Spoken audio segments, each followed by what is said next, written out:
Hello, everyone. Welcome to the LTG show, episode number 2. What are we up to? 221. My name is Sean Wilburn.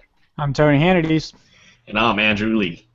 And we are here to talk about technology and the big, huge, large, crazy technology topics of the week. Now, we are part of a website that is called LazyTechGuys.com.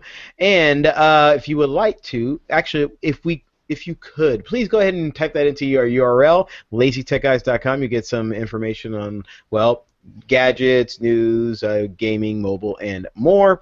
Also, if you'd like to email us, comments at LazyTechGuys.com, or you can give us a call at area code 707-722-5299. Now, before we get all into the tech and put on our big old hats and start thinking all crazy and tech and all that stuff, let's go around the ring and see how everybody's doing. So let's actually start with you, Andrew. Andrew, how are you doing today, man? I'm doing great, man. Just ready to go. Just been trying to keep up on the gaming stuff a little bit in between here and there, but play any good games recently? Well, I had a little tussle with Battlefield Hardline with its beta this weekend, so not really stoked about it, but it was kind of fun since it was, I didn't really have to buy anything. Wait, so I saw a bunch of animated GIFs on 9gag, and as your character, when you're like reloading or like you're rebuilding your gun on the go, is that right, or am I? I saw that too. I believe they're not bugs, but they're supposedly Easter eggs, like a nod to different things. Like the last one, I'm pretty sure you kind of figured out it was like a force pull with the magazine. It's like floating away and he's pulling it back. Oh no, I didn't see that. Or it's towards the end. It's one of the gifts towards the end. And so, supposedly, it's a nod to different games that are, I guess, coming out. Like, I think since Visceral did the whole Dead Space franchise, I think the last one's supposed to be a nod to DICE's newest project, which are supposed to be doing the Star Wars Battlefront game. Right, and there's force pulling in the Star Wars universe. Well, there's a lot of force pulling in video game betas. It's awesome. Also flying through floors and blowing up and flying in the skies and crazy things like that. I mean, it was weird kind of playing Cops and Robbers because I've played the Battlefield franchise since technically 1942, but I didn't really get into the multiplayer part until partway in Battlefield 2 and then Bad Company 2, but it's definitely different, but I'm not gonna spoil it all on here. You guys gonna have to read up on it. You've been playing video games since 1942. No, I was gonna say no. 1942. You're a time traveler. I was gonna jump into Battlefield 1942 is a particular video game that came out. It is a no. I know it's a top scroller like Raiden project. I played that one too. That originally started in the arcade scene too, before it became Yep. I was gonna say I can't take away your title, Tony, because that's something you would boast about, being a time lord and going through a special time machine thing. It's called a TARDIS. Sorry, my vocabulary's low. Tony, I heard how are you doing? And I also hear you're actually in a very giving mood this week. I am, I've had a great couple of few days in the last couple of days. Had the weekend off kind of by accident. But in any event, Sean's right. I am in a giving mood, not just because of me, but also to our friends over at Insight Editions. They are the ones behind some of those collectibles or those pieces of artwork and those journals and posters and I would say calendars that you might see at places like Barnes and Noble or those calendar stores where it's video game related, or they have a vast array of a collection of different franchises and titles that they have books and journals for. And I know they worked on one for Evolve, and we talked about Evolve prior to the show. But if you like the artwork, at least from Evolve, you want to hone in on that. They have some stuff coming out for them. But what we're doing is we're doing a giveaway for not this stuff, but for something. Wait.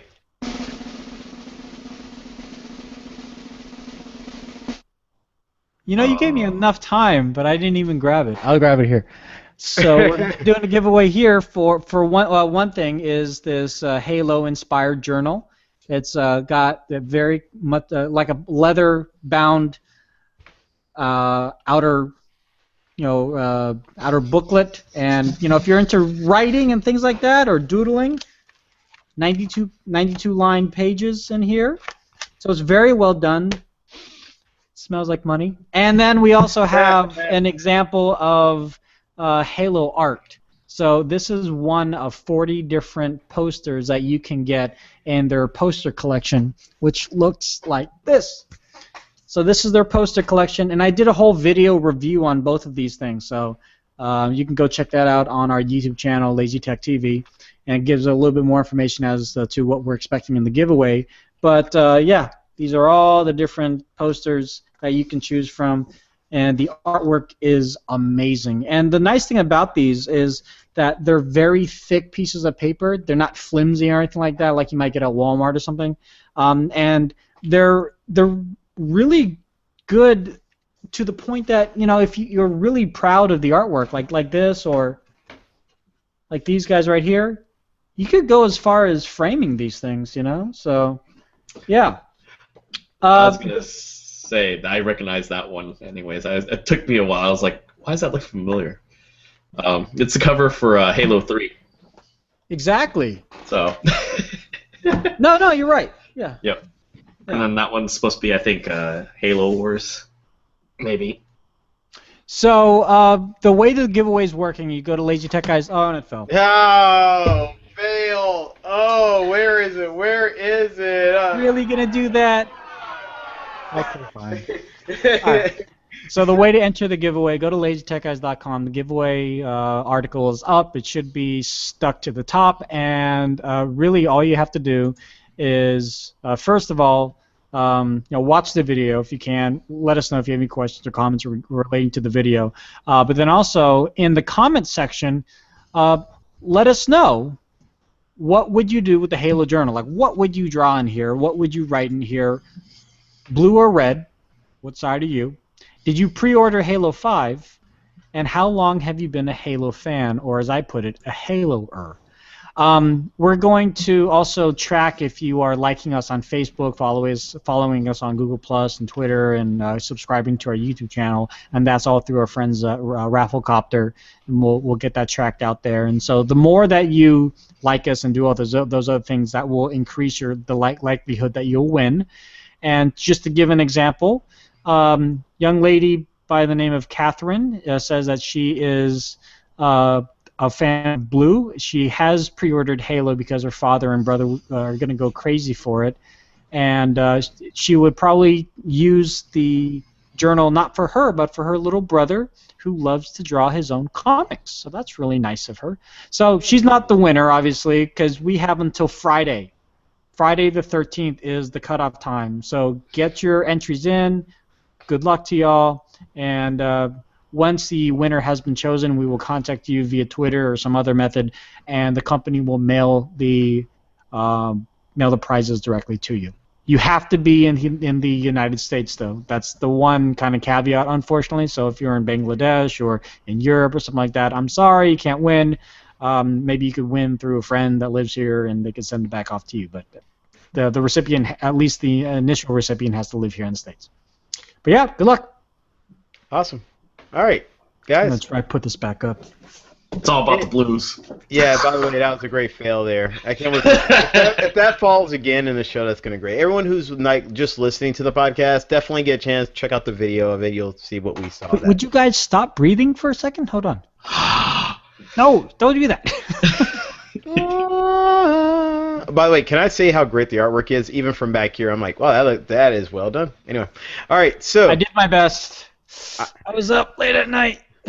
Obviously. All right, we got to talk technology, not about our artwork or some other things. So let's start talking about the enemy of the week. Now, I love it when like the tech industry sees something and they immediately jump all over it because they, get a chance to. It's like a news story. It's something. This week, it looks like the bad guy ended up becoming Samsung. Samsung got nailed for, it looks like, a feature on one of their smart TVs. So, Tony, what happened here, bro? Yeah, so this was actually first spotted by the Daily Beast, and if you have a Samsung Smart TV, you know that you can speak to the TV and it will go to a Samsung app or one of the other apps that are pre-installed like Netflix or Hulu, and you can say, I want to watch Game of Thrones, or maybe not Game of Thrones, or I want to watch The Color of Money. Love that movie. And it would find it for you, and then you'd start watching it because it's an awesome movie. But, when you are agreeing to those kind of voice commands, there's a privacy agreement and terms and conditions that you have to agree to prior to taking advantage of this system, and about 99.9% of us don't read those privacy those terms and conditions. We just assume that the worst is not going to happen, and we just go on with the life. Somebody apparently actually read the terms and conditions, and it said that in the actual terms and conditions, it says, quote, capture voice commands and associated text so that we can better provide you with voice recognition features and evaluate and improve the features. Also, it does include, please be aware that if your spoken words include personal or other sensitive information, that information will be among the data captured and transmitted to a third party through your use of voice recognition.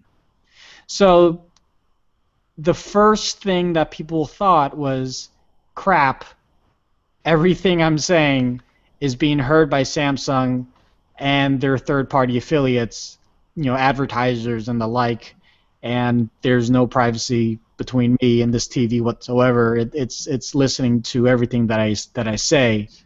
And this came out on Monday. And so at that initial story, a lot of people were up in arms and, comparing it to Google, and Siri and the Xbox, how those privacy and terms and conditions are very specific as to what is being said and what they're gathering and what they're doing it for. Because Samsung's wording is kind of vague. It's kind of, as one analyst put, very lazy lawyering. Very like, yeah, let's just put it out there as a blanket kind of statement. So it kind of covers everything. We're not very specific, but we shouldn't get in trouble because it covers everything under the sun. Because if someone talks to the TV, then they understand that what they're saying is more than likely going to be used somehow. But people were a little bit upset about this. Fast forward to today, February 10th, Samsung actually came out and responded to this in the form of completely changing, well, not completely, but they did a revision on their terms and conditions, and hopefully it will better explain what it actually does. So let's see here. Should I read the whole thing? I get it right here. The if you enable. Yeah, so if you enable voice recognition, you can interact with your smart TV using your voice. To provide you with a voice recognition feature, some interactive voice commands may be transmitted along with information about your device, including device identifiers, to a third-party service provider. Currently, Nuance Communications, they do the voice-to-text communication, things like that. I think the swipe keyboard is part of Nuance as well too. That convert your interactive voice commands to text and the extent necessary to provide the voice recognition feature to you. In addition, Samsung may collect and your device may capture voice commands and associated text, so we can provide you better voice recognition features and evaluate and improve the feature. Samsung will collect your interactive voice commands only when you make a specific search request by the smart TV by clicking the activation button either on the remote or on your screen, speaking into the microphone on the remote control. That last part is the addendum. in order for the Samsung TV to be listening to you, you're gonna have to click the mic. Just don't click the mic. If you want to say something, about the person next to you or about the government, just don't click the mic. Andrew, So that's all. Andrew, did you get your pitchfork? Are you getting your pitchfork up, or are you putting it down, bro? I didn't even have a pitchfork. I'm already doing this. Like I understand. I'll put it this way. I understand the initial wording. Yeah, that's lazy, but I don't know. I'm just like, oh god. Okay. I was gonna ask you, is it initially a little toggle that you have to enable to even record the whole command? So yeah, there's a button on your remote for it to even. When you explained that as a follow up, I was like, why is this even? Oh. Like, well, I think the issue was that people. Well, first of all, people weren't even thinking about it, right? Yeah. People weren't even worried about it. Second of all, this company came out with a blog post saying, "Hey, look, this is in the terms and conditions, and it's always listening." I mean, that was the angle that they were going at. That the Samsung TV is always listening to you, and Samsung's like, that's not the case at all. We're not always listening to you whatsoever. It's like, well, it doesn't say that in the terms and conditions. It's like, oh my God, fine, we'll go ahead and fix that. Yeah, so that's what I'm saying. Yeah, I understand. They're definitely kind of lazy, but they should have added. Day and age, yeah. They should have added to that it. No, they should have added to the addendum. Also, in the manual, it says this is true. Because if that TV was built that way, as Andrew is saying, as I was thinking too, if you read the manual, you know it's not communicating. They could have used that. They could have just really threw it back in their face and be like, you know what? Screw you, buddy. Screw you. I will say this, Sean. You know majority of people don't read manuals, though. You know that, right? I know. RTFM, I know what it is. RTFM is big. And the other thing, too, Sean, this made great headlines for Technofear, right? I mean, that's kind of... We're talking about it because we're talking about it after the fact because it's funny. When I heard about this yesterday, I was like, duh, this is not. I don't even want to talk about it on my show. But then when Samsung came out with a retort and an addendum, I was like, oh, I guess we'll do a quick follow up. But I don't really see the big deal. I think I think the bigger deal would be if they didn't do anything. You know, if Samsung said, no, we're not, we're not doing anything sketchy, you should understand how this technology works. You use Google all the time or you use your Xbox and they have the similar features. Like, well, yeah, but they're more specific. Well, no, but we're as specific, just more vague. It's like that's what would have gotten Samsung in trouble, but they didn't. They tried to amend their ways, so to speak. All they have to say is it doesn't record until you press the button. And it stops recording when you let go of the button. At that point, it's like. What do you think of that? That's kind of the end of the conversation. I mean, I'm sure they do that in the ads too. Because if you watch a Samsung Smart TV ad to demonstrate the magicalness of it, you have the actor going, picking up the remote or whatever. It's like, Netflix, please, and like you see them actually doing this. And then they put the remote down or whatever, and the Netflix shows up. So it kind of has this, you assume it's an assumptive that the customer would already understand that. But again, I mean, we're finding more and more technology these days. Like Android, for example, the latest version of Android allows you to, Sean, your phone might do this too. Just say, okay, Google. Because it's always listening. It's always listening to you to say that trigger word, and some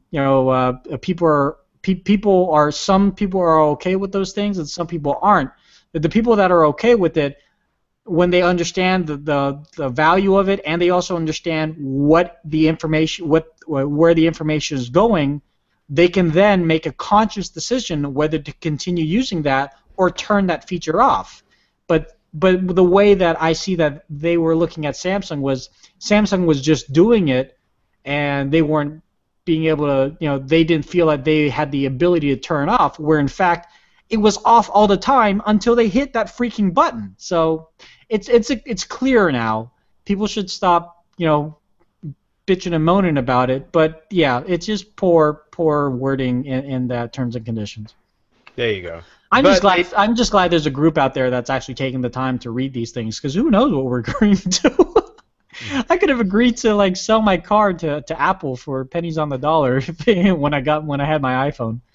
I don't know. To the right person, you've already sold anyway. So Samsung did get in trouble, or is in a little trouble, or at least got noticed for having ads pop up on people's sets on their smart TVs in Australia.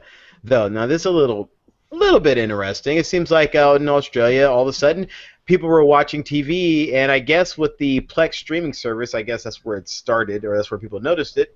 All of a sudden, they said every 10 to 15 minutes, a big old Pepsi ad will just pop up on the screen. And it was just like, okay. So I guess they were going as far as saying it seems to be a Samsung issue. That's what Foxtel's kind of saying here. See, yeah, Samsung Australia is aware of an issue that has caused some of the Samsung smart TVs to experience program interruptions in a form of a Pepsi advertisement. In the form of a Pepsi advertisement. This was a result of an error that has occurred as part of the recent software update that was not intended for the Australian market. We can confirm that the issue has now been rectified. It was just for the American market. Don't get me started. Dude, I like how that's the first thing that went through your mind too, and I was like, who was this made for? Fat Americans need more Pepsi. But anyway, and we can now confirm the issue has been rectified, and there are currently no plans to introduce this type of advertising in Australia in the near future. Samsung Electronics Australia, SAEA, would like to apologize for any inconvenience that this has caused. At the same time, Pepsi stock went up 3 points today. Australia seems to have wanted more Pepsi cans for some reason. For no reason. Talk about subliminal. Yeah, I just think this was a mix-up. I don't think there was any kind of malicious intent in here whatsoever. I just think it's funny. Samsung's already in hot water over the talking TV stuff, and now there's this in land down under. So no, they meant to do this. They absolutely meant to do this. This is part of their evil plan to do something notorious, take over the world. Nefarious. This is some plan to be so nefarious. They're watching some Pinky and the Brain cartoons, and they're just feeling it, and they're just wanting to go for it. All right, so the United States. We've heard of this. Nice! Panel picture fell again. No. United States has taken a form. I hope the people the great company who made that artwork is watching that artwork continually fail. They're probably laughing in the back of their minds too. It's not the artwork that's failing. It's the laminated poster that's behind the poster that I'm trying to portray to display up here. Just put it in front of one of the surfaces. You're fine. The United States is now taking a little bit more serious not all of them, bro. Anyway, they're taking a little bit more serious to coordinate efforts to take on cyber threats. So cyber threats. Yeah, you know what? I love these words. Cyber this, threats, and all. These are great. But anyway, so it looks like the United States they're going to announce a new cyber threat intelligence integration center, which is going to allow all different organizations within the United States to communicate better, including the NSA and the CIA and the FBI, to communicate with each other to take down cyber threats, to protect the United States from North Korea and other countries. And I only say North Korea because that recent crap that happened out in December, but and then other things like hacking and all that good stuff. So, if you are not in the United States and you feel, hey, I just like to hack the United States just for the fun of it, apparently they're buckling down and getting serious. Yeah. Anyway, so you guys think this is going to make any difference, any change, or just good communication between the different things is always good? My initial thought was, how much is this coming out of our, annual budget? Apparently, there's nothing coming out of our budget in the beginning, but they are asking for $14 billion. Only? As I think he's asking for $14 billion as a part of the budget for 2016, Barack Obama. So this is, this is,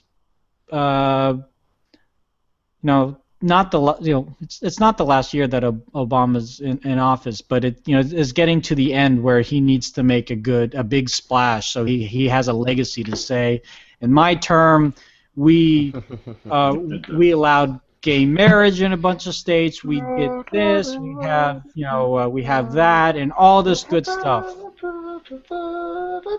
Oh, we're getting majestic around here, bro. Sorry, I was getting pretty political. I was feeling it. Oh, I wasn't sure if you were mocking me, Obama, or the cyber stuff, but I was No, like, no, whatever, no, I no. don't care. I don't care Well, who. no, you're the thing about remember it is the last year for the last 2 years for the president, so he can't get elected out. He's pretty much in for life. So if there was ever a moment you want to pass stuff that you know normally you can't pass when you're up for re-election, this is when you do it. Push everything through at the I mean, last minute. And every it's president has done this. definitely It's just like, of course, but at the same time, it's yeah. I mean, it's definitely reactive. I mean, just last week, Anthem, the big the medical insurance company, their database was hacked of like 80 million customer and employee information, including email addresses, social security numbers, and even Anthem came out saying, "Sorry, it wasn't encrypted, our bad." But things like that. It's like they need to get these agencies on the same page, because if we talk about the Sony hack, for example, the CIA had some information, the NSA had some information, the FBI were questioning some other people, and they were on like not the same page, but in completely different books in some cases, and that's sometimes the benefit and the disadvantage of having all these different departments and organizations within the government, because in some cases they can be delegated out, say, okay, CIA, you take care of overseas stuff. FBI, we'll deal with domestic stuff. But that doesn't always happen. We have to have a common area or a method to all have the same information, be able to share that information without feeling that one agency is encroaching on another agency's territory, so to speak. And hopefully this would allow that to have a more expedited process to thwart some of these attacks in the future. Yep, that's kind of the idea. Yeah. Okay. All right. Just backing them up. No, I was no, going to say, in a cynical way, might give some legit hackers in the U.S. A chance to work for us. Right? Just kidding. No, we did need some we needed some cynicism around here. The topic's a little serious around here. So let's go ahead and take a quick break. We're going to go ahead and take a break. I'll look at this email that just came in of some, looks like spam. Nice.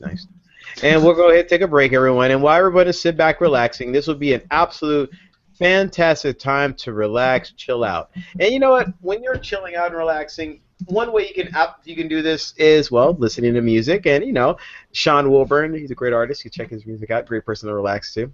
Another thing you can do is watch YouTube videos. Andrew Lee, he makes great YouTube videos on the Lazy Tech TV account. You can definitely check that out. Also, you can go back and listen to an audiobook. And with that, to do that, I would say audible.com happens to be the thing that you want to use. Now, audible.com is a great audiobook service that has over 150,000 books to choose from, the latest releases, new releases, every single style you can imagine, including like mystery, thrillers, history books, classic books, business, romance. It just goes on and on what they have.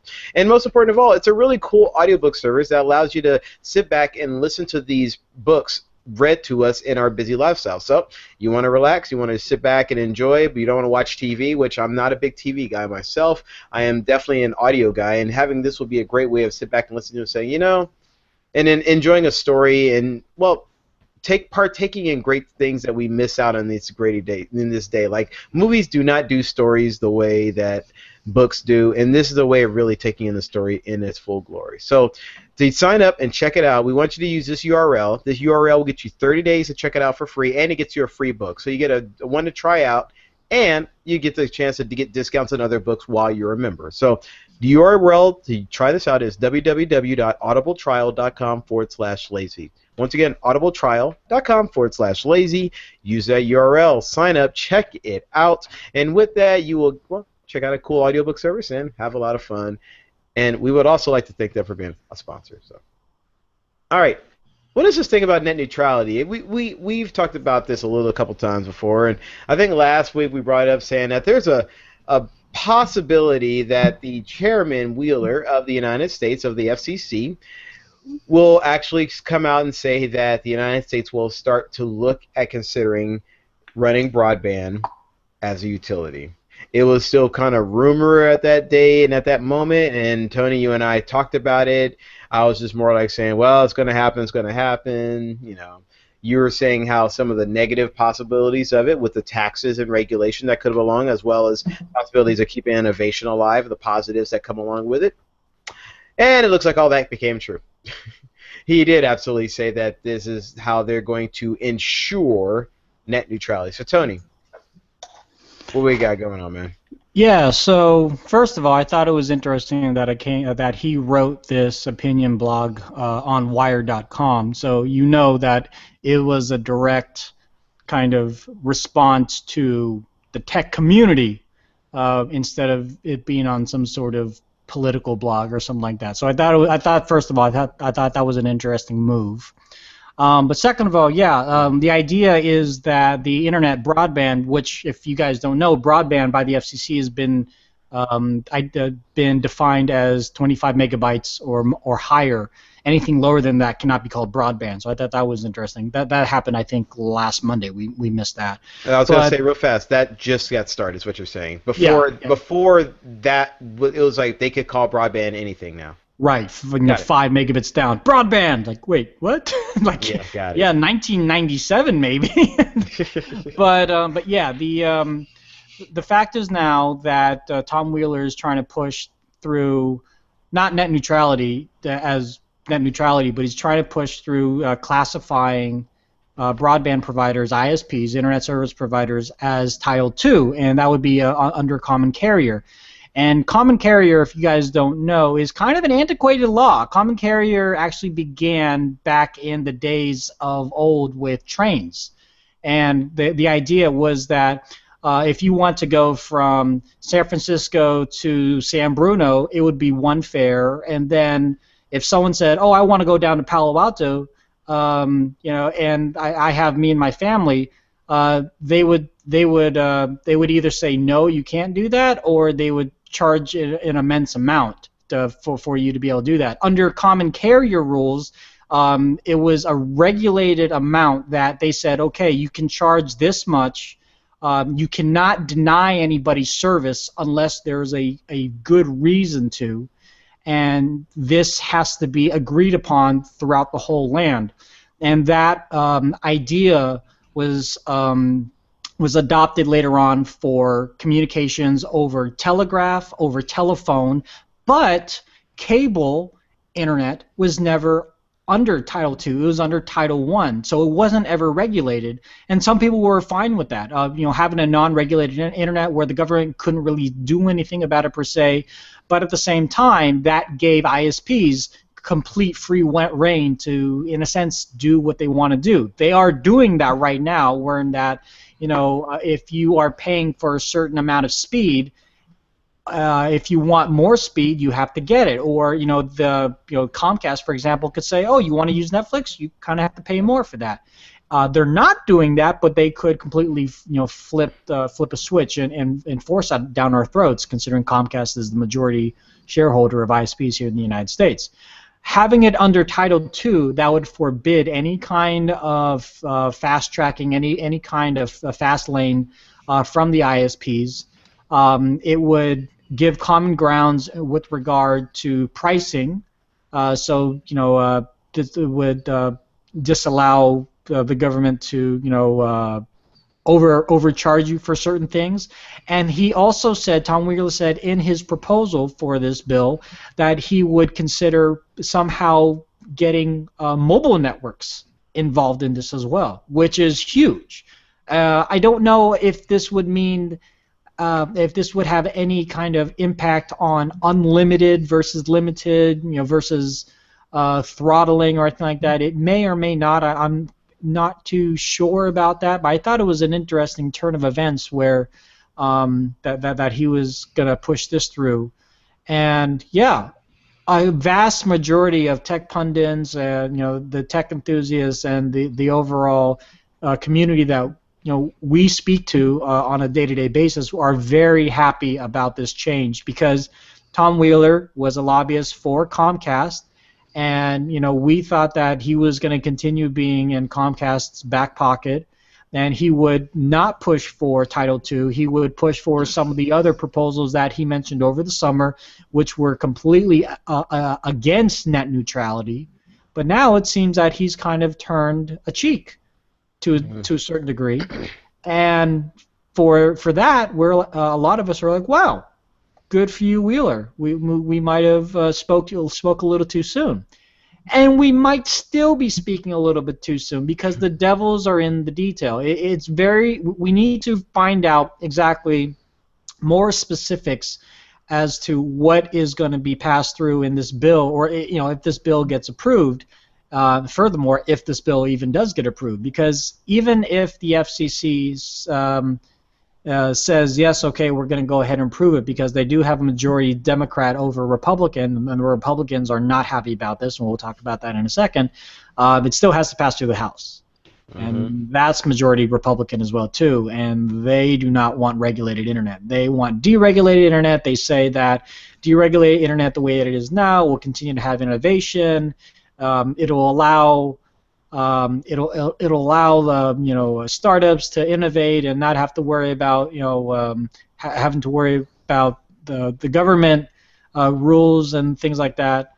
But on the flip side, people are saying no. If the government does regulate, if the government doesn't regulate, then the ISPs will gouge us, and they will have fast lanes, and they will stifle innovation from startups because you won't go to Sean'sWebsite.com because he's not paying an extra $3,000 to Comcast to make his video service as fast as Netflix or something like that. So, yeah, I mean, for personally, real quick, I thought it was great. I can't wait to see how this kind of unfolds. I know this is just the first step of many steps that need to be taken.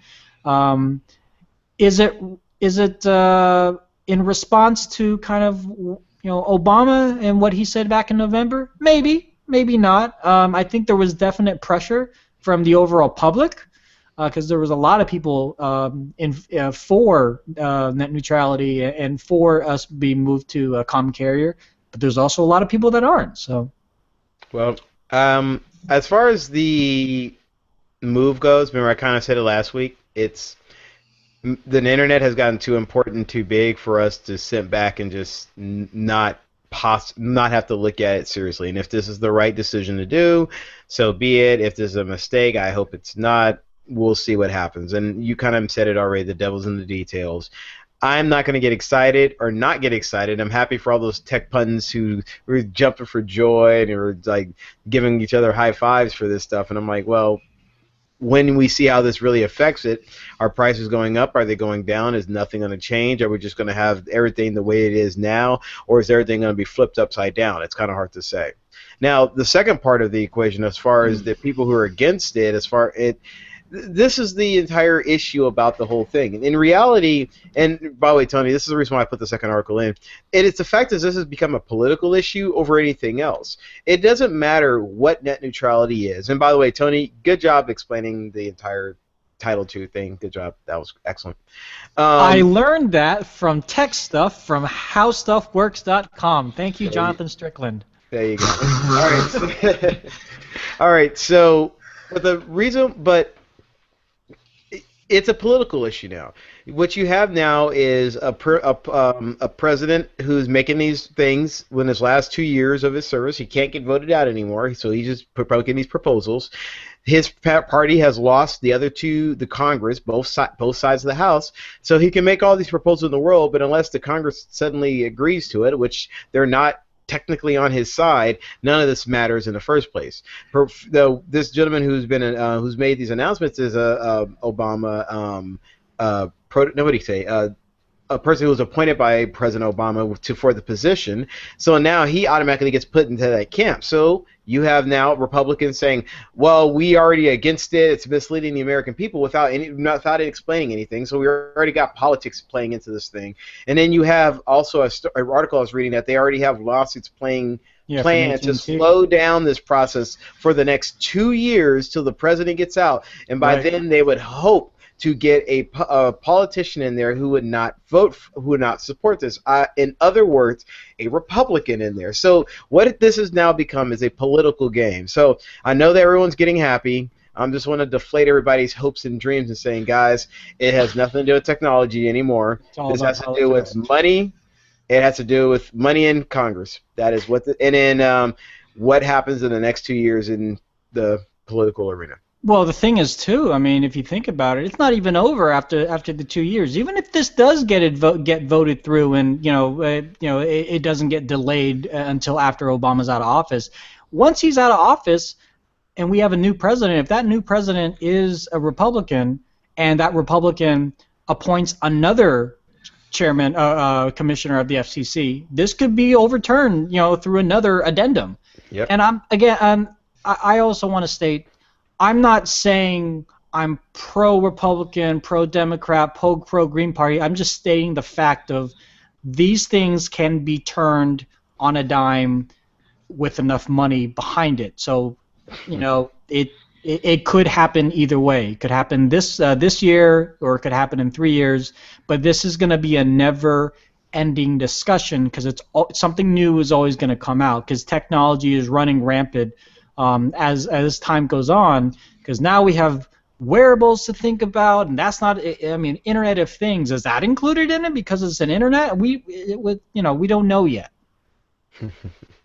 I just know that it's politics, and that means everything is all about money now.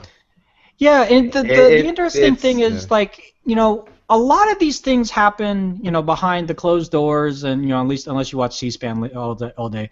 But it happens, and the general public go about their business. They might read a headline or two in the Wall Street Journal and the New York Times, like, oh wow, this is happening, but stuff like this is happening all the time, and it doesn't really affect us right away. Sean, you pointed out just a minute ago, I wonder if we're ever going to see this affect us, where we turn on the internet and we're not allowed to go to some website because Comcast said we're not allowed to go to the website, or if something completely different happens. You know what? It's hard to say. Yeah, it is. Who knows? Either way, we'll see how the apparently Andrew knows. He's been back to 1942. He's a time traveler. He can go into the future and let us know. Only the lobbyists and the politicians know. Well, it just tells me that if you would want to be in a great business, being a politician for the next 2 years is definitely the right moment to be so. There's probably so much money being funneled into Congress right now. It's just amazing. All right, so let's talk about money being funneled into health. Okay. Google. Oh, is that your segue? No, it's kidding. Hey, Tony, Google is now, I guess they're integrating some kind of health features into Google search, it looks like. Yeah, so this is actually kind of cool. I mean, 1 out of 20 searches on Google is health related. So especially in the last couple of months when we had, Ebola, we had a measles outbreak here in California, and I guess other parts of the United States. People have been kind of freaking out about health, and just in general. My son has the cough, and he's got, his eyes black and blue. What's that? And that's considered a health search. And Google has a very good algorithm to a certain degree. I mean, we all use Google, and for the most part, the first couple of links that we go to, thanks to the page ranking and the algorithm, are fairly correct. Or we'll just go to WebMD. But Google being Google, they want to keep you on their service, and they want to make it easier and more elusive to their search results, so you don't have to go anywhere else. So they've created, and it's live right now, medical fact check, and basically it's a Google Health and medical queries. So if you go to google.com right now on your phone or on your computer and you search for something, so just look up the flu. What's going to happen is that you're going to get your standard search results, but also on the right-hand side, you're going to get in the knowledge graph kind of a handy picture, might even be a GIF, I'm not sure, but it's a picture of somebody that looks like they have the flu. Or if you type in like measles, they'll have a picture of someone that has the measles, so you can see what it looks like. And also, Oh, sorry. Sorry, that was So it. the example that they gave us is, if you look up if you look up frostbite. So if you look up frostbite, what's going to happen is they're going to have a picture of a guy who's really cold and he's trying to blow heat into his hands, and it'll have three tabs. One about, the next one will be symptoms, and the next one will be treatments. And under about, it'll say a little bit more about frostbite, what it is, is it common? So this one, frostbite is rare, happens 20,000 to 200,000 cases in the United States per year.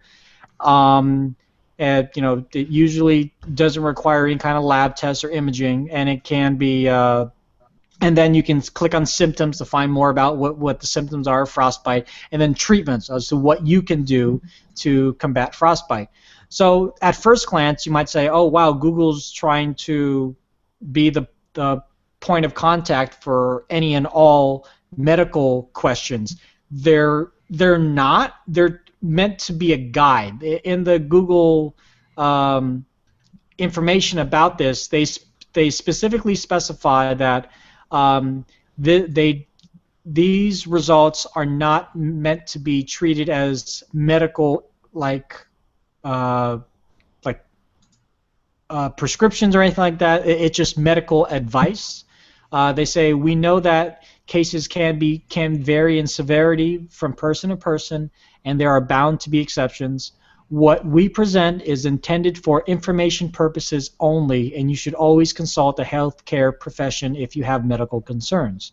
With that being said, Google has a team of doctors that work with Google and under Google that are curating all this information, and they're also working with the Mayo Clinic just to make sure everything is on the up and up.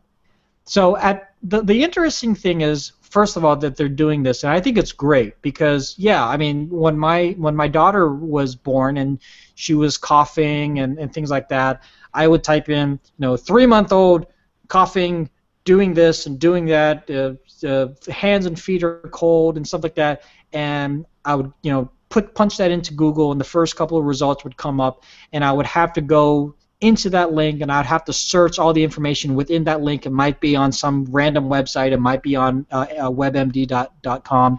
But now it's a lot easier in one quick photo snap to get the information, the symptoms, and the treatments, and just to get an idea of what you should do. And once you do that, then you can consult your medical doctor and say, hey, I did look up this on Google, and they said I might have this based off of these symptoms. What do you think? And you could be a more informed patient when you go see your doctor. The other side of it is Google's curating, and that's interesting. And there's some people that are arguing that, wow, you're curating, so you can curate.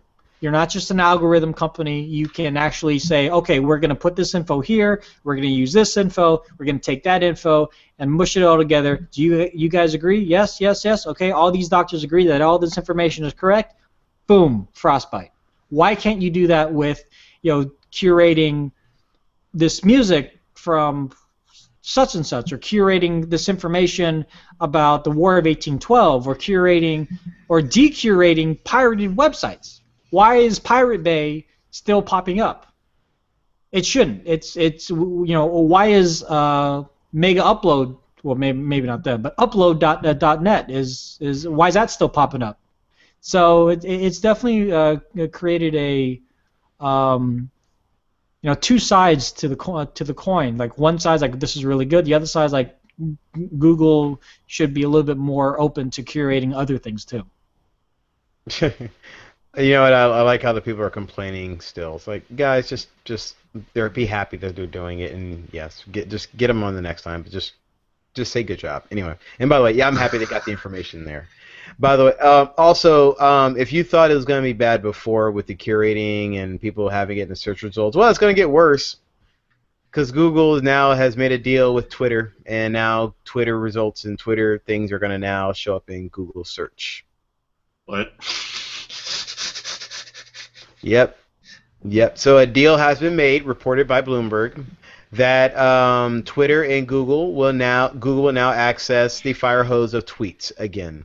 They cut this off about 3.5-ish years ago. I forget exactly about when, but about then. And June now, June 2011. boom, right on it. All right, so look at this guy. And now this now changes it. So now, well, you go to a Google search, you can start seeing Twitter feeds. Now, apparently, as soon as this got announced, immediately everyone says, "Well, let the spamming begin. Spam time. Time to spam." You look at all these websites, everybody's saying, "Oh, time to start the spamming." Oh, I was working on my Twitter spamming. Now I'm gonna make sure I get the Google stuff involved in there. Um, so, how do you think Google has improved now, where this is going to get better, or do you think this is just something that's going to allow people to use Twitter more often? That this is essentially just allowing Twitter to use these numbers to kind of bloat their numbers and kind of show use. I mean, what do you guys think of a move like this? I kind of think this is Google understanding the social network field and saying, you know, as much as we try to push Google Plus, we're not getting the users. Twitter is becoming more profitable. They announced their quarterly earnings last week, and they're still spending a crap ton of money, but their debt is lessening more and more, which is good. They're not getting a huge amount of brand new users, and I think they also had like 440 million users that were misaccounted for. But the fact is, people continue to use Twitter over Google Plus, and if Google can keep people on Google and still give them a Twitter feed through Google, and they're able to see those tweets without leaving Google, then Google still has the customer to sell them Google ads surrounding the Twitter feed. Opening up the whole floodgate of Twitter, that's going to be an issue that they're going to have to deal with. That's an issue that Twitter has to deal with right now. If Twitter can't fix it, Google can't fix it.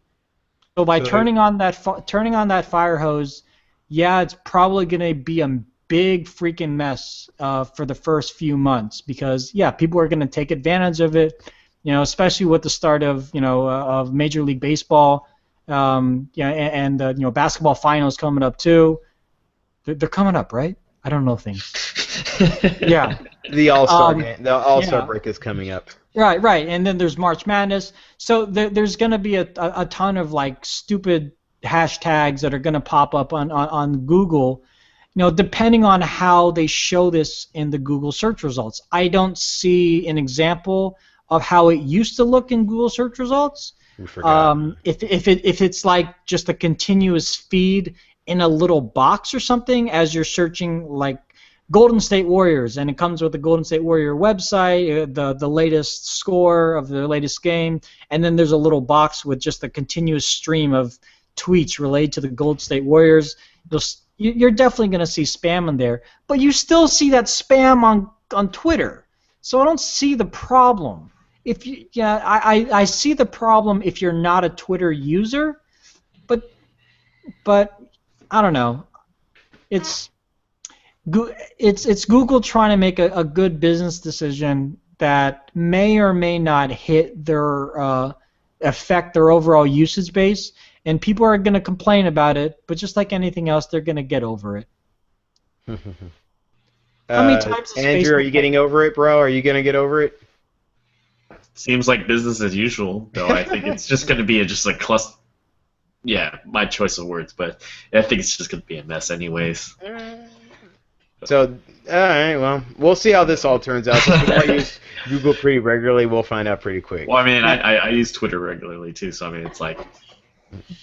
Yeah, like I said, I think this would more affect people if they didn't use Twitter, and then all of a sudden they're like, why is Twitter in my Google search results? So did I go to Twitter by accident? I mean, I think that would happen maybe for the first week or two when this gets turned on.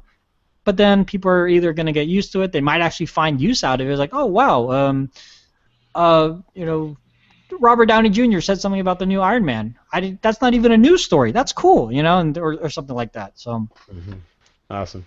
Well, hey Andrew, do you ever use any video on demand services like Netflix or anything like that? Sort of. Sorta. Yeah. All right. Did you ever use that Target one? Did you ever hear about that one? Can't say that I have. Yeah, that's the problem. I think many people have not. And guess what? It is gone already because apparently the Target ticket, which is apparently their Target's video streaming effort that they had to combat, Hulu and all the others. Well, they're pulling it after how long did this one last? A year and a half, it looks 18 like. months. Yeah. 18 months, year and a half, not bad. So Not bad. Good try, Target.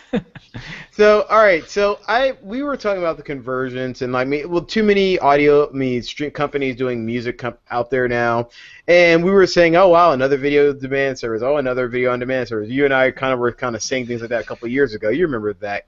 We were just like, eh. So this is our fruition just coming through, saying there's just too many and there just doesn't have to be that many, or do you think this is a problem of not enough service that's unique to it, and having a very small amount of people who are able to even get to it? I mean, Yeah, I think you said it right there. I mean, all of us go to Target. Well, I don't know about you, Sean, but I know I definitely go to Target on a weekly basis for things, and I pass the video aisle all the time. I mean, I have to go to Target for my job sometimes too. And in the electronics section, there are the DVDs, the Blu-rays, the TVs, the computers, and nothing about Target Ticket. There's nobody there that says, hey, by the way, with this DVD that you're buying, you get a free month of Target Ticket. Oh, what's that? There's nobody saying anything like that. And I would put money on it that the employees don't even know about Target Ticket. I don't even know how Target Ticket works. I'm just going off of this screenshot of Target Ticket, and apparently if you create a free account, you get 10 free downloads. So I don't know. Go do that before they shut it down on March 7th if you want 10 free downloads of movies that you haven't watched in a while, like After Earth, apparently.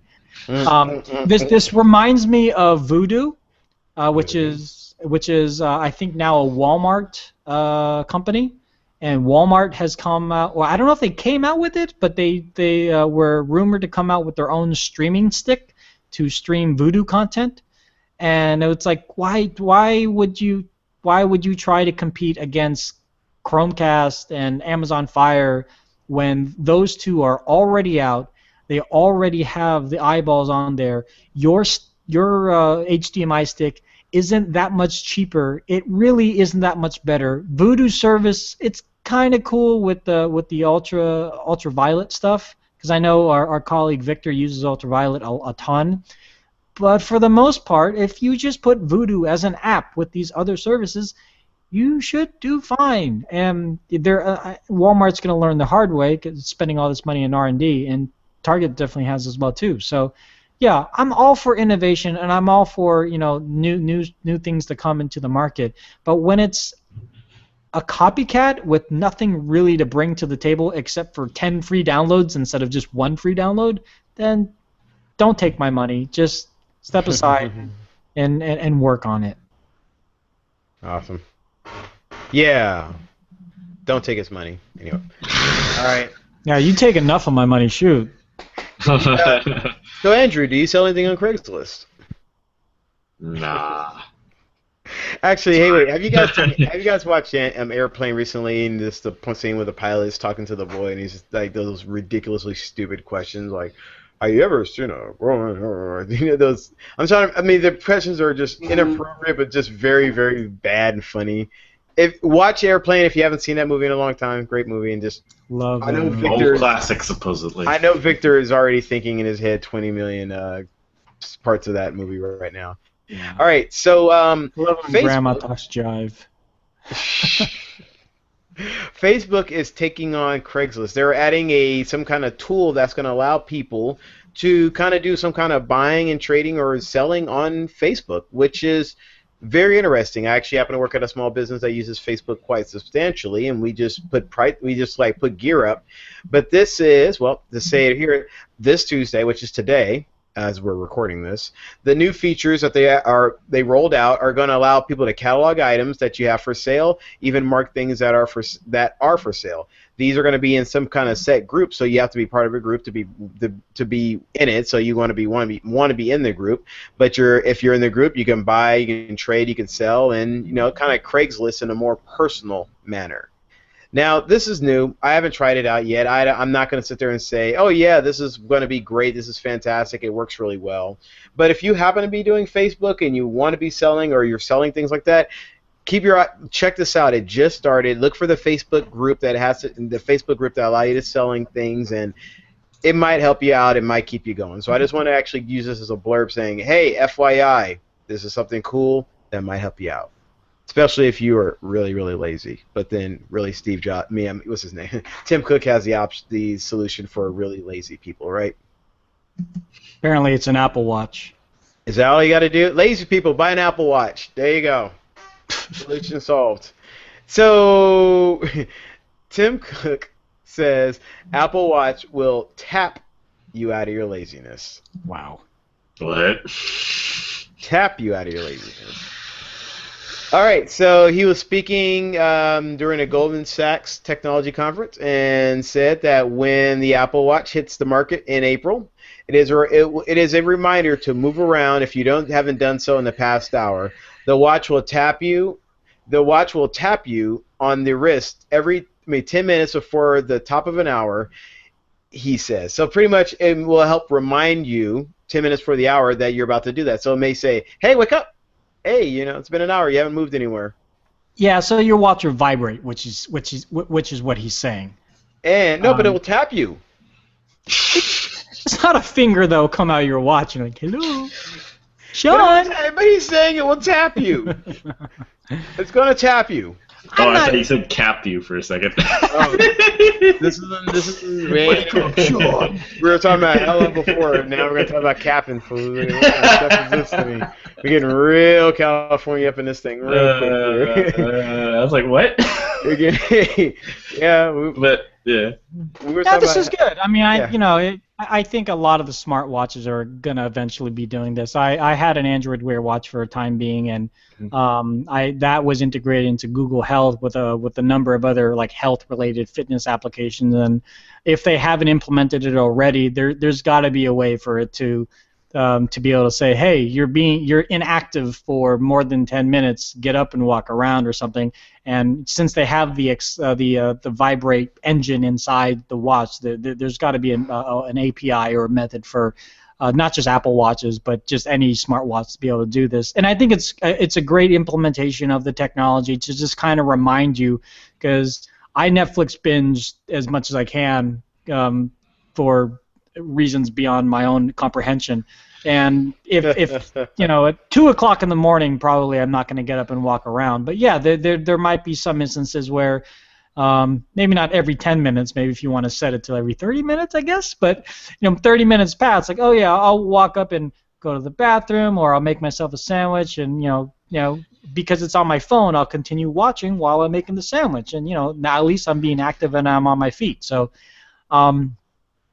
cool. They also mentioned that a lot of the Apple employees already have the Apple Watch, and they're already using it on campus, and they're not trying to be all hush hush about it because they already announced it. So it's a very Google method of having the Apple employees dog food their own technology, and hope that they don't have kind of a minefield of a distorted sense of reality where they all say, "Oh, this is the greatest gift from God." I'm hoping that the employees are saying, "Okay, well, this is cool, but we could do this," or well, I see what we were trying to do here, but maybe we could do this. And I hope that's going back to the engineers and the software coders that are building this thing to make the software that much better. I think the hardware is great. I just want to see how the software is in real life, because we've only the vast majority of us have only seen a very candid demo. I was gonna say in Greek that means send Tony one right now. No. Send Sean, Tony, Andrew one right now. I need an iPhone first. I sold my iPhone. I have one. Oh, wait a minute. No, I don't have to watch. Sorry. Well, you have an iPhone. See, send Andrew one. Send Andrew one. I will say this. And you'll be able to do Apple Pay with the watch, Andrew, since you have an iPhone 5S. I was gonna say, is it me or does that band look kind of weird? And the band's interchangeable if it does look weird. Because yeah, it does. Yeah. Yeah. Is that pleather? Is that leather? Or is that? Oh, I wouldn't. I don't. Well, when Apple had their leather covers for their iPads, they were leather covers. It wasn't like a pleather. They were actual leather. So I wouldn't put it past Apple for a, what is it, $300, $400, $500 smartwatch to have real leather, because they're doing it on the Moto 360, and that's only $349. So. Or $249. Sorry, not even $349. Well, I guess I'm gonna have to wear a suit every day then. That doesn't bother you. You love wearing suits. What are you talking about? Well, I'm not wearing one right now. Yeah, at least you have a shirt on. No, but the fact is, the fact is, when this comes out, it's going to be interesting to see how the vast population takes hold of smartwatches, because the underlining joke of any new technology is Apple does it and everyone else kind of adopts it, and that kind of came out with Apple Pay. When Apple Pay came out, everyone else started using wireless paper, paying technology with their phones. And interestingly enough, there was an increase in Google Wallet usage out in the field as well too. So it's not just Apple's getting Apple's benefit; Google's getting the benefit as well too. So this might actually spur more innovation in smartwatch technology and future uses of smartwatches and just overall wearables. So even if you don't get an Apple Watch or the $5,000 Apple Watch that they're going to be putting in their safes and everything, I thought that was awesome. I'm excited to see what happens in about a year from now. Hopefully, some more practical stuff. Yeah, no, you're right. I mean, I know you said that in the last a previous podcast. A lot of the stuff when you first get the watch, just like any new technology, is like, wow, this is so cool. Like when I got the Note 3. I thought it was awesome that I could hover the pen over the screen, and it could detect where my pen was. Like, that is so cool. I'm not even touching it, and it senses it. And there's no battery in this pen. How does it do it? Now I don't even care. I want the phone to be able to do something different, and it obviously does more than just that. But so once the novelty wears off, it is really in the hands of the developers to say, okay, here are the thousands of APIs that are available for the watch. What can we do differently that no one has done before? And there are people smarter than us, whether they get paid more than us or not, they're smarter than us that will be able to do this, and we will reap the benefits, and hopefully it won't cost too much, but yeah. If I didn't hear the last 2 minutes because I'm reading this article here. No, forget you then, Sean. I'm going away. Table toss. NBA. Check this out. Check it out. Yeah. I was gonna say NBA trade rumors. Hang on. It's no jokes.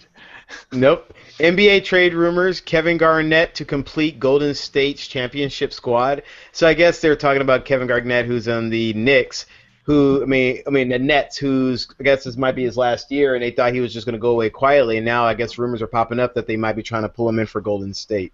They would probably trade him for David Lee, which means the run for the championship might be almost really happening this year. So we may not have got it with the Niners, but we can get it with Golden State, baby. We can do this, all right? We got it with the Giants. We didn't get the Niners. I know you got your Gore jersey on. It's awesome. But now, just come on. Yes. Anyway. All right. Other sports news. No, I'm telling you, man. Hey, you know what? For everybody who's watching here, I rep the Bay pretty hard. Anyway, hey, you know what I've been watching a lot lately when I go to the gym? For some, I guess there's some like championship going on right now. Is bowling. I was like, wow, this is actually really exciting watching this. I didn't think it'd be exciting. I'm like, I'm kind of into this. Like when I'm done with like my set, I'm like, I'll look up in between stuff like, oh wow, he got a strike and he actually got that. That's cool. Good for him. I don't know who any of these guys are. I'm an old school bowler dude from my family. My family are all bowlers growing up, so we did know all the pro bowlers. We knew all of them, and I know the form, and I watched the tournament. So I'm like, no, you're absolutely right. You can get very intrigued by every single one of those things. Like, wow, good job. Yeah, like watching their. Got lucky on that one. But yeah, no, because I was watching the celebrity bowling one, so they had like Nick Cannon and Chris Hardwick on and everything, and some like country western musician. Sorry, I don't know country western, but even then, I mean, they're not even semi-pro, and they were doing pretty well. Nick Cannon had sunglasses on for some stupid reason, but he did pretty well. I was impressed with his form. And Andrew, you and I also have a colleague who is in a bowling league, and I've never Yep. seen him bowl, but I'm sure he would enjoy watching other people that are not pros go at it. That was actually cool to see Chris Hardwick because he's my video game go-to guy and geektastic person. Is he the bowler? No, he was on G4 TV. Oh, dang it. You say Chris Hardwick. I'm like, is this the guy you're talking about? No, all right. I'm just saying, dude. In the back of my car at all times, I keep a pair of like different bowling balls that with me everywhere I go. It's just in case anyone ever challenges me. I don't joke. LTG challenge now. So I'm not joking. you're at the gas station with pumping up. It's like, hey man, I challenge you. No, someone really comes at me, and I'm looking. I'm like, don't challenge me, bro. I was like, all right, let's do it. I go to my trunk, pull them out, let's go. I got 2 of them. They're 16 pounds I apiece. don't They're have old. my. I even had them resized and had the fingers redone recently, so I they're don't have ready my to go. bowling. I I don't have have my nothing. bowling balls, but I have my shoes, my grip, and my powder ready to go, man. I have to buy my set still. Yeah. I'm sorry. I take that too seriously, and I no joke. I do keep that in my trunk. That's anyone who's watching. I'm not kidding. Oh, Do shots. you frown upon bowling alleys that have the pins that are on strings? What? Have you not seen this? No, I have not seen this. So there's this beautiful hotel in Napa. I forget the name of it, and they have this bar and grill that has a bowling alley inside. And I was so excited because I want to bowl with my wife and her friends. And I go to the bowling alley, and there's 4 lanes. They're beautiful, and I look down the pins, and all 10 of them are on strings. So when you hit like 4 of them, the six of them raise up. They raise the other 4 up, and then they plop the 6 ones down back into place. I'm like, okay. Hey, if it works, what can you say, right? I just thought it was odd, but it works. I It's guess, called string pin bowling. Yeah, I don't know. It doesn't matter as long as you knock them down and hit it the right angle. Why they shouldn't even be down there after you threw the first ball. They shouldn't. No, you're be right. hitting But pins. I always imagine like the string somehow hitting another, like pulling another pin by accident when they're pulling the other ones up and knocking another one down. Like, oh, I got another one. Dude, I'm sure the amount of broken pins out there, I think the string method is probably more accurate. It wouldn't surprise me if it's better, because how many times do you get the pins? Anyway, guys, thank you for hanging out with us. We're the LTG show. We're not going to for you hanging out with us here. If you'd like to contact us, comments at lazytechguys.com. You can give us a call at area code 707-722-5299. We are found on all the social networks if you look up Lazy Tech Guys, and that includes Facebook, Twitter, and Google+. Lazy Tech TV is our YouTube channel. And I think we got everything. Look at that. Ha ha ha, not bad. Thank you, everyone, for joining with us. We'll be back next week to talk about technology. Anything there? Guys, anything else you want to add to it, Andrew? Hey, if you want to follow me, you can always follow me on my Twitter page over at xaoshisan.x.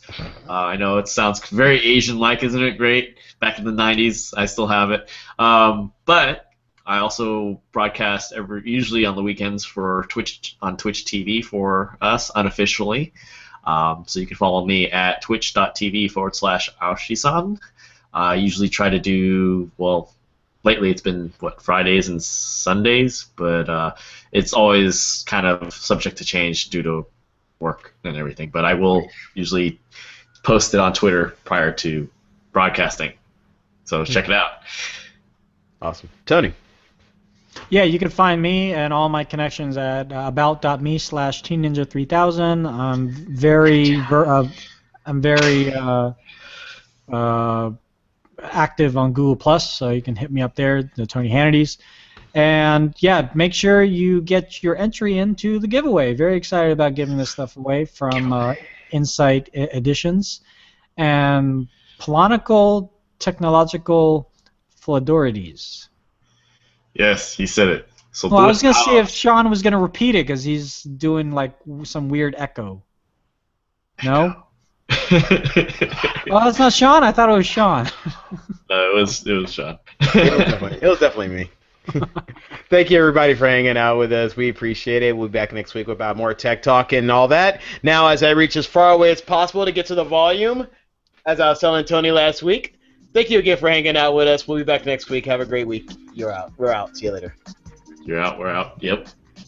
Peace. What was that?